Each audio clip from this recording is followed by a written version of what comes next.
Okay, thanks everybody for being here. Let me call to order the reinvestment zone number 16 meeting.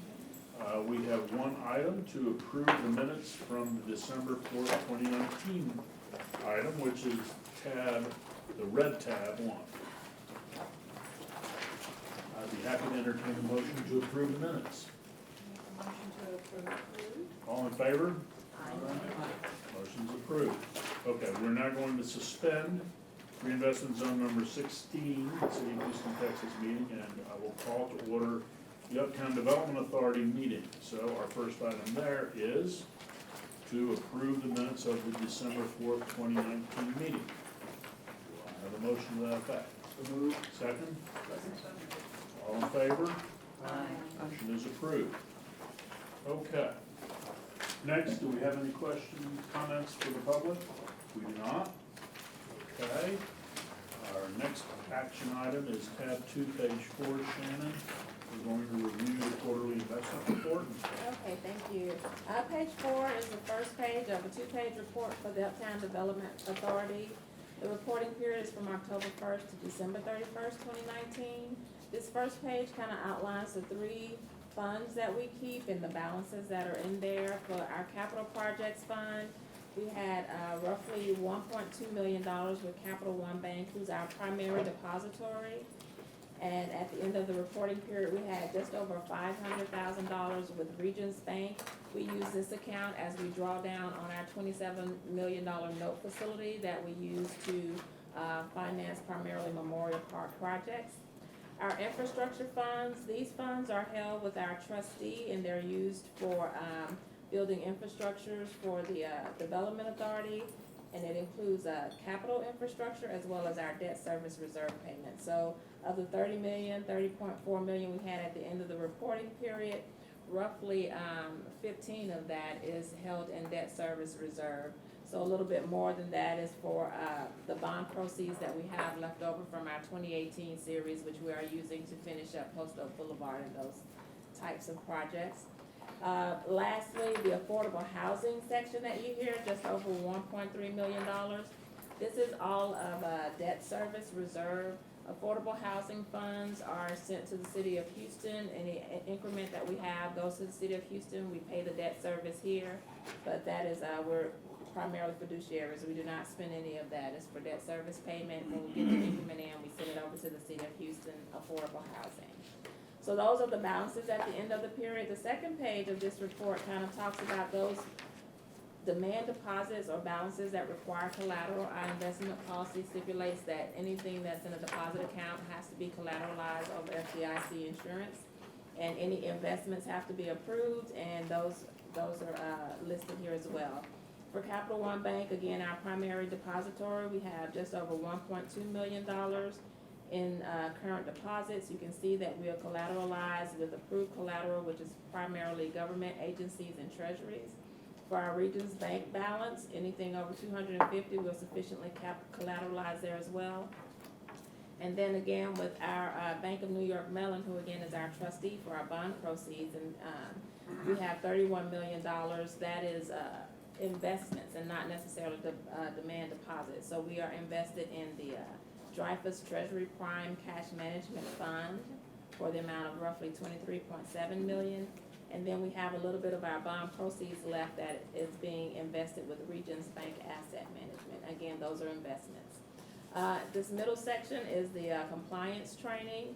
The investment policy requires that the investment officer, who is John Breeding, and I also assist there, get 10 hours of training every 2 years. The last training was in May of 2018, so this is a year where we're due to have 10 hours of training, and so we'll get that done in this year.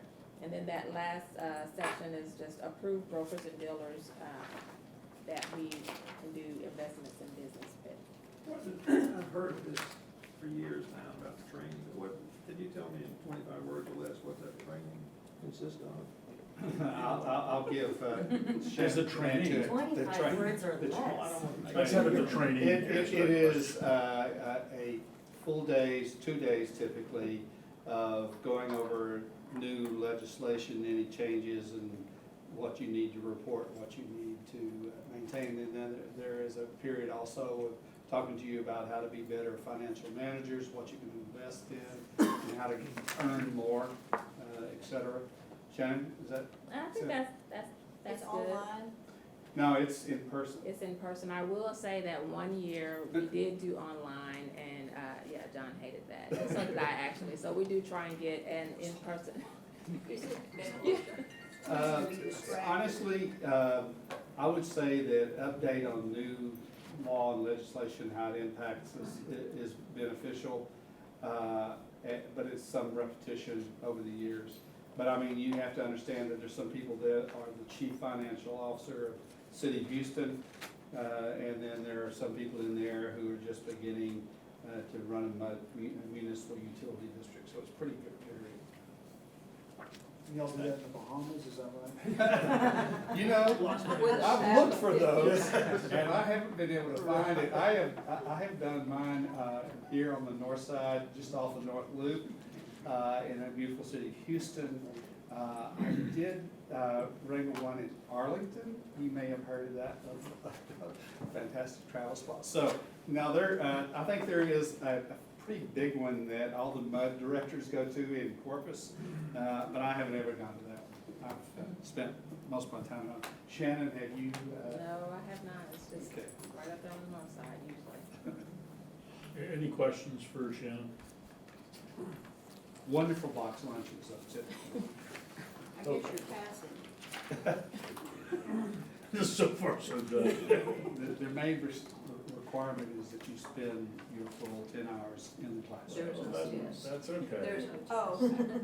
Do they show jailhouse movies also? No, sir. Okay, next order of business. Shannon, we have some invoices submitted for approval. Okay, thank you. This next page 6 is the invoices that we're presenting. On the first page, we have reimbursements to the district to the tune of $134,000. The management district has an agreement with the UDA. The UDA does not have staff, and so the management district charges, you know, a portion of not Mr. Breeding's time, but my time, Steve's time, Betsy's time to kind of take care of the administrative. So that's what you see there on a monthly basis.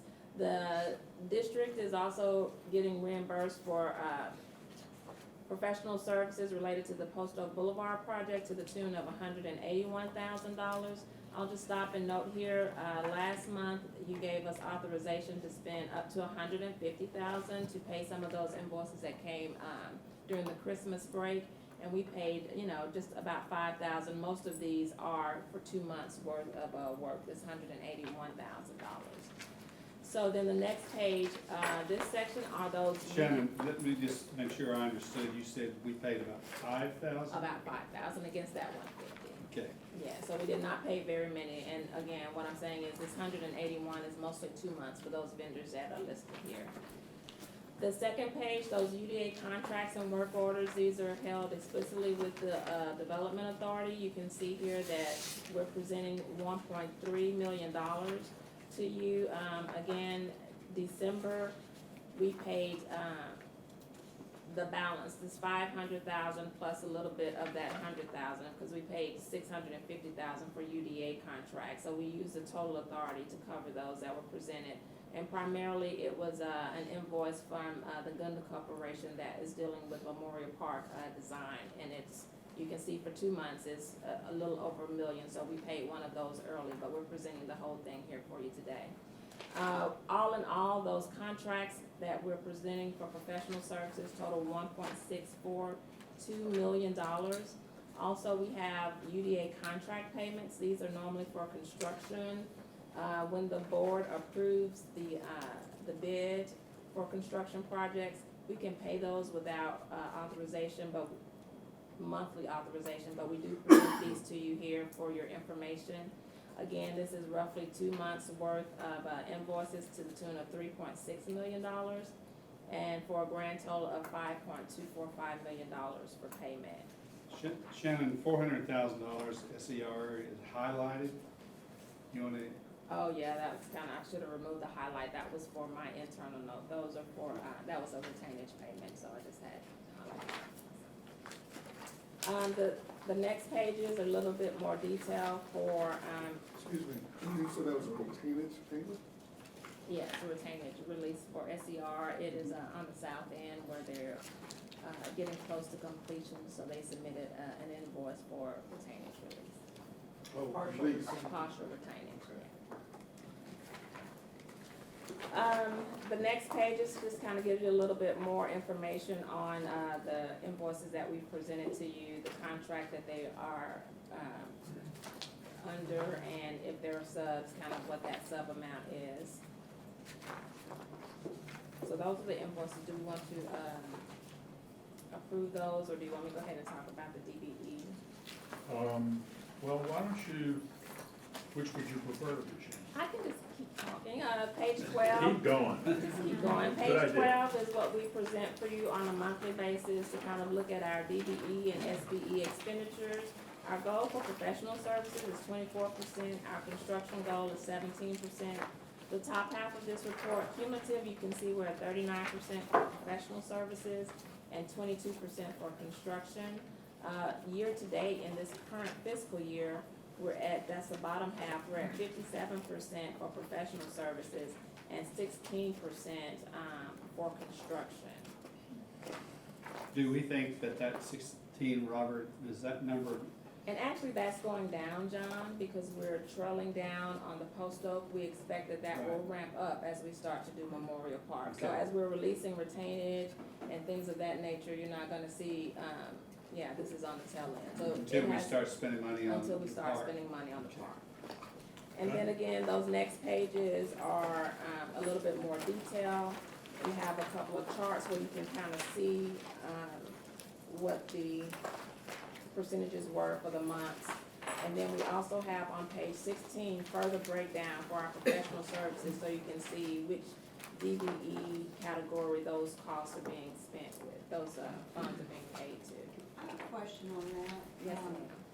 It seems that there's an obvious concentration with Asian, in this, is there any limits on concentration in? No, I don't think there's no limits on concentration. What that is that's the Gunda Corporation. They're civil engineers design. They were the lead engineer on our Coastal Boulevard project. They came out on top for our Memorial Park Land Bridge project, so you're gonna see a lot with that. Yeah. So you really hit on a subject of what are your goals, and what we try to do, we're doing this more on the Memorial Park project, is that as we look at a task, let's say that we're looking for nuclear fission, how many minority firms and what percent of the firms that are in the region that can do nuclear fission work are minority firms? So that number may be very large, may be very small. Let's say it's small. But you go to another firm and it's architecture. And there are a lot of minority architects. And so that percentage could be higher. So you begin to look at your MWDBE program to make sure you're utilizing, sort of reflective of your community, the number of people that are in various industries. Someone, the barrier to entry is pretty low for civil work or for concrete work. You see more minorities in there, and we see more minorities doing business with us. So I don't know if I'm being very clear, but it's just not 20% of everything. Sometimes it's 100% of some things, or 50%. And sometimes it's, there's maybe 5% of the community. There is a concentration with Gunda and then showing up as Asian minorities. And I think Robert's has a history of being pretty proactive in finding a diverse group of people to do work. But it's also hard to turn down a good Well, they have. qualified firm. That was the word, yeah, qualified. I mean, they have to qualify Oh, first and absolutely. foremost, and then you try to find them. And we work hard finding, I don't care who you are, good qualified firms. Right. So here's another question. Do these percentages take into account so that minority firm might also have subs, right? Yes. Does it take into account the subs that would be on I their have to ask team? Shannon how Yes, you yes, ma'am, it calculate does take into account, so, and that's a good point, like, for instance, for Memorial Park more so in particular, Gunda has a large part, but he's subbing out, some of his subs are not DBE, like Nelsonburg Walls for the work that they're doing on the land bridge, so that piece is taken out. What you see here, some of his work is sub to Walter P. Moore, so that might be taken out. Likewise, he has some work with Hunt and Hunt Engineering, which is African American, so as we start to pay them, you'll see that fall to a different, category. Yeah, So so that's yes, the fluctuation, does yeah. take into account the subs. Okay, perfect.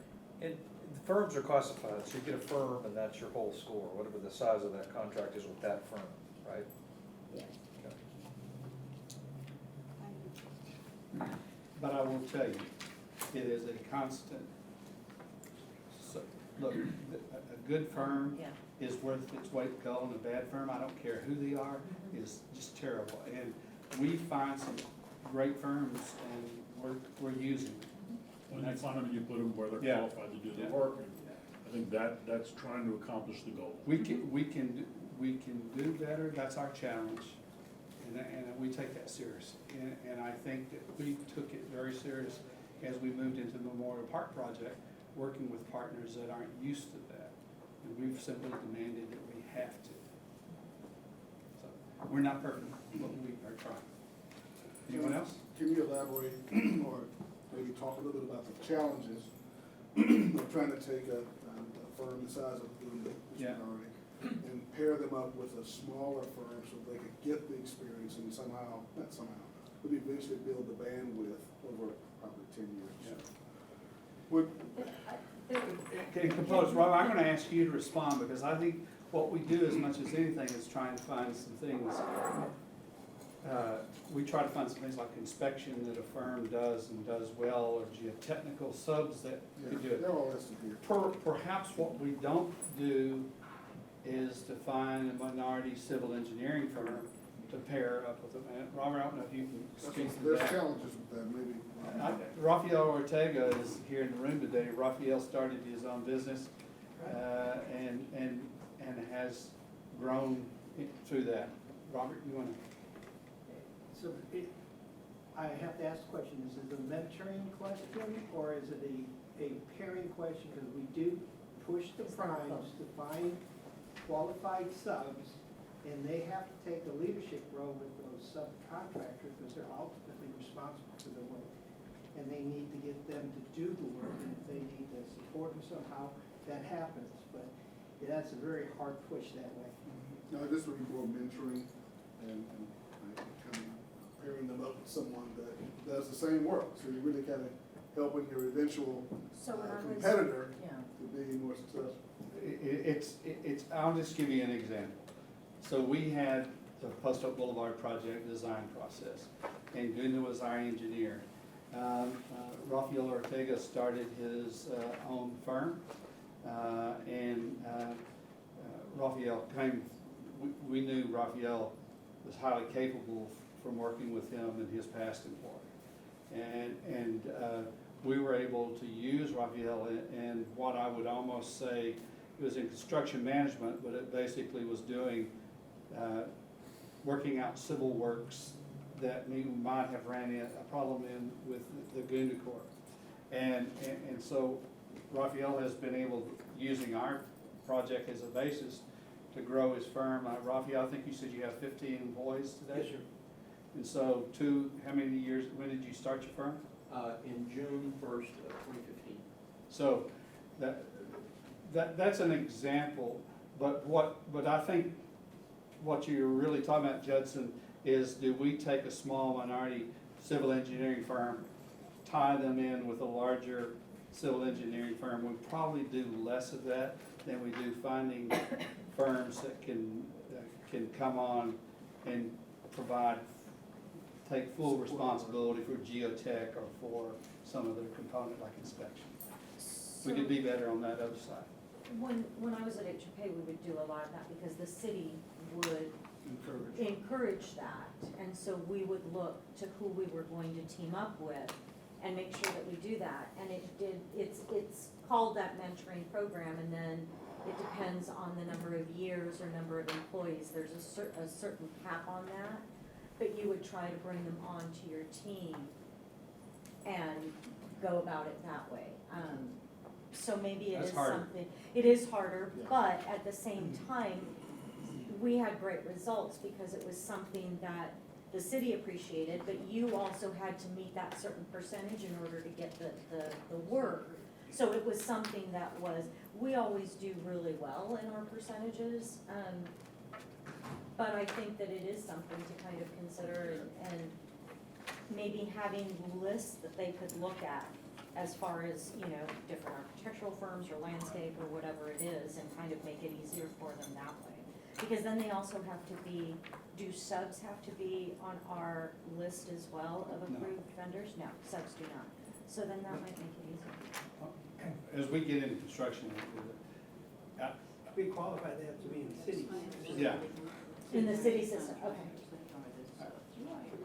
if there's, I want to just go back and not lose one of the things, I want to answer all your questions, but I also want to move, I want to request, Mr. Chairman, that you authorize us to pay the bills as presented by So, Shannon. could we have a motion to approve paying the bills as presented by Shannon? Second? All in favor? Motion We'll passes. go back Thank now you. and answer your question. I need to get that. Sorry, I opened up a can of No, no, no, no. That's not. But she just made, it just, the contractor is responsible for any subs that they hire, not us. Were you asking for a legal perspective? Yes. Yes. Okay. Which is part of what a lot of contractors push back on. So that's the obvious thing that we're really talking about is how to encourage them to be more receptive to that process. Has there ever been a financial incentive built into the process? You know, that's a great question. I don't know, but in a sense, there's the opposite built into it, which is that there's a requirement, but I've never seen it as a carrot. Means So- finish on so- time, under budget or He, something. but on the partnering partnership, the mentoring piece is what you're talking about. It's sort of. That's what, sort of, yes. the other part about having qualified folks doing work that they can be responsible for, not mentoring, basically, we do well at that thing. The mentoring is that we really, there's a lot of pressure to bring the project in on budget, and for us to bring it, to spend, ask our contractors to spend money on mentoring is a step that we'd have to get some guidance from the But board part on. of it's, I think, educational. It's, you know, I think that the more we can express this is part of what we do. We're a public body, and this is what we want to do, and this is what we want to encourage. One of the best things you can do for a small firm is to feed them, is give them meaningful work. And Judge and I think that as their revenue grows, they grow in experience and they grow in attracting other people.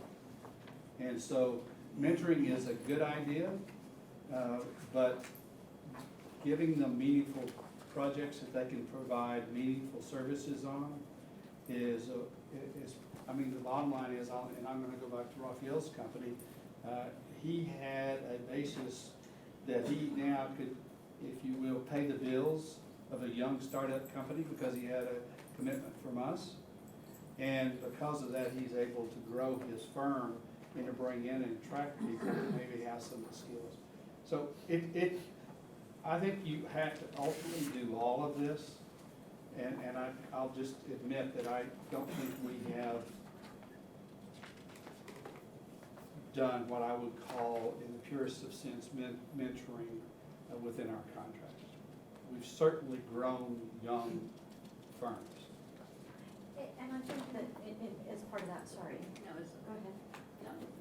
I think as part of that, the city of Houston really has been pushing more and more on all of the firms, at least from, you know, construction, whether it be GCs or architecture or engineers or whatever it is, to ensure that those things happen. And so I think that those types of firms are more anxious to work, right? And bring those people in as subs to be able to meet those percentages. That in and of itself is an incentive, because they know that they have to meet a certain percentage in order to get the work, so they'll bring on the teams. And again, it's finding those qualified teams that don't just come in and collect a paycheck. May we move forward? Sorry. Mr. Chairman, Okay. we have an executive session, and we're gonna have. Dr. Joe, another question. No, I was just thinking, we were on such a finite schedule for completing Postal Boulevard. How would our contractors have time to mentor or bring other people in at the same time? It's literally having them work on the project, so. It starts in the very beginning. Literally for a project like that, it's in the very instance of Before the you planning. respond to the RFP. I think it's more in the professional services area Yeah. than it is in construction. When you sit at the drawing table with your colleagues. Yeah. Okay, so now we're going to go into executive session. All in favor? Aye. Motion carries. Thank you very much. Nice job. Yes, thank you, Stephen. Thank you, Steve. Are we gonna get a quick update? I know we're running short on time, John. I think that we are more than happy to hold the status. I think the key thing that I would want to tell the board is that, particularly on Postal Boulevard project, there are 8 individual projects that make up everything from the transit center on the south to the transit center on the north, done by 3 different agencies. And we are coming down to the end. TxDOT committed recently to a March 31 substantially completion for the Post Oak Boulevard to the Memorial piece, as well as for the piece south that connects Richmond to West Park. We have to complete the Richmond Station in that time frame. This is it right here. And so you basically, you're gonna have that physical facility completed by March 31. And Metro wants 90 days to do testing before they start revenue operations. And that date now looks like something around July 12th, July 15th. I do want to point out 2 things up here, that their transit center at the Northwest Transit Center won't be done until the end of this year, but they are operating at this moment in some temporary structures and will continue. The last thing here is that they are actually building a dedicated bus lane from the completion of where TxDOT stops back to the transit center. That is correct, but as they left the meeting that we recently had, was to go back and see what they could do to speed that up and see if they could get that in to match this midsummer schedule that we have. They have their contractor in place working on the project now. So the bottom line is we are very close to having all the 3 different agencies to come together and having a project completed that will be effectively from the Northwest Transit Center to the West Park Transit Center. And they'll be doing 90 days of testing between the end of March and around July. I will say that they are doing some piecemeal testing as we go along. We're working on, they tell us they need to have access to the Post Oak Boulevard transit lanes. They will give us 4 days, we want to do it from here to here to here, and we just simply have our contractors respond. The people that are primarily working now on the boulevard are actually Metro contractors who are working on communications equipment that are being installed at the transit stations themselves. So I think that in a matter of time, Mr. Chairman, I'd be glad to answer any questions, but I'll give you that summary. Andrew is proceeding on the Memorial Park Land Bridge project, as well as the Memorial Park Conservancy is completing the Eastern Glades, big project that Robert and his wife had a major part in. And so we hope to have a price not to exceed it when? Or the final GMP late May. May of this year. And we'll see construction starting when? July of this year. Okay. And then October of 22, is that correct? That's correct. It's substantially complete. So that's moving along really well, qualifying subs as we go forward at this time. Any questions on any of those projects? I'll give you all we'll give you all the time that you wanna give us. Anything else? Questions, anybody? Projects? That's all I have. Okay, I think that concludes our meeting, so we're going to recess the Uptown Development Authority meeting, reconvene the TIRZ meeting, and now we will adjourn both the TIRZ meeting and the Development Authority meetings. Thank you all very much.